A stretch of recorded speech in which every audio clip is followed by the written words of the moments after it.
This video is sponsored by Squarespace. Today I want to show you another used camera find that I got in Japan recently, and it's another classic that's been on my list for a very long time. In fact, I was hunting for one the last time I went, couldn't find one, and this time I found two.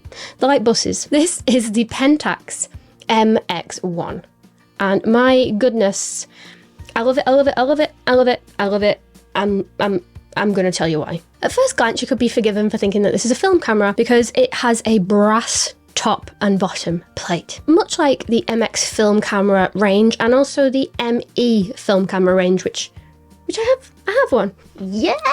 Look how pretty they are.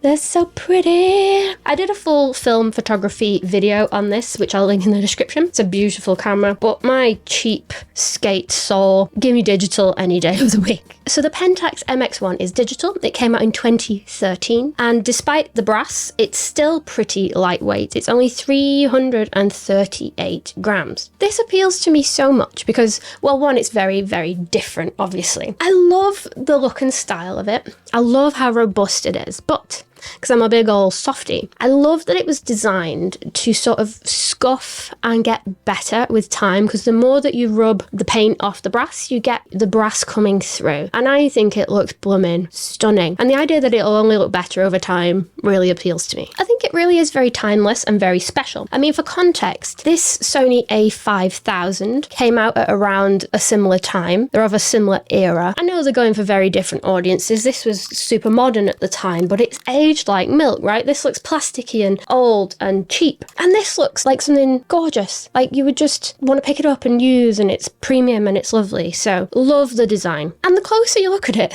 the more bonkers it becomes. So you've got the brass plates, right? And then you've just got a really modern flippy screen on the back. Why the heck not? And then the top, there's like letters into the brass and then flash on a stick.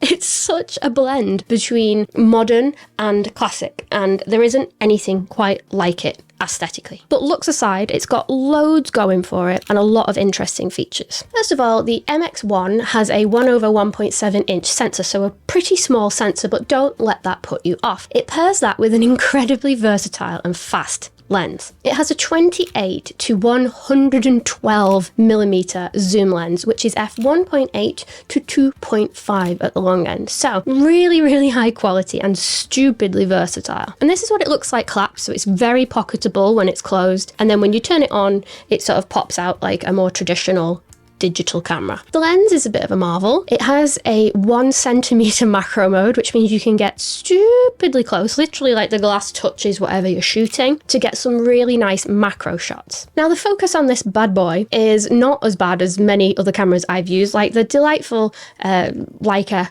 X1, which I also bought in Tokyo, because that one has a larger sensor. The focusing on that one is a little bit stressful at times. The autofocus in the Pentax is very, very good, but if that's not quite fast enough or reliable for you, there's a great feature built in called pan focus mode. What this does is it sets the lens to a manual focus, and it sets it so everything sort of 5 to 6 feet away from you, all the way to the distance, is in focus. You can use that pretty intuitively without having to worry about focus at all, so long as your subject is a little bit further away. And I love how this camera implements it. There's similar things on some of the Fujifilm premium compacts, like the XF10, where you do have zone focusing, but that locks the camera to like f8, which is really annoying if you're shooting in England on a cloudy day. With the Pentax, you do get the focus locked, but you can shoot all the way up to f1.8.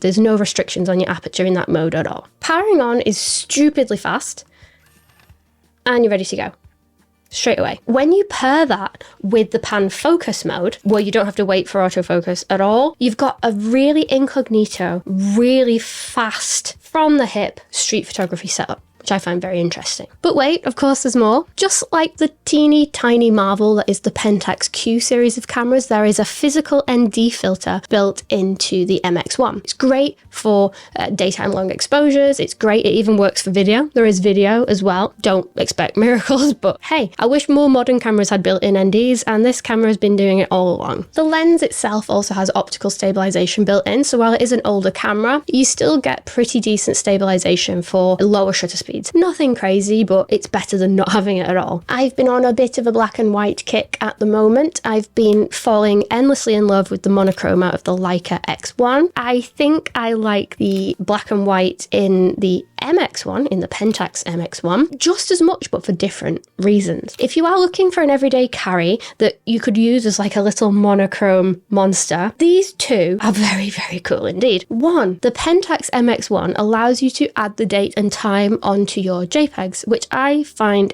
endlessly charming and really, really cool. You can turn it off, by the way, if you don't want that. Two, I think you've got to play to the strengths of these slightly older cameras with the smaller sensors. I mean, if you're shooting in a colour profile, then you can introduce noise into the scene relatively quickly. And colour noise gives the game away. It looks very digital and not great. Not great. However, when you shoot in monochrome, that noise suddenly becomes grain-esque. It's quite pleasing. It's a feature and not a bug. I mean, look at these black and white images straight out of camera. You've got the date on them. It's very cute, very easy to use. People pay such good money these days to get like the Fujifilm X half frame to emulate what these cameras do just because they're legitimately older. So I'd much rather have one of these. And it shoots RAW. The X-Frame don't do that. And for some unknown reason, I don't know why, but I'm all here for it, you can change all of the sounds in this camera to sound like a cat.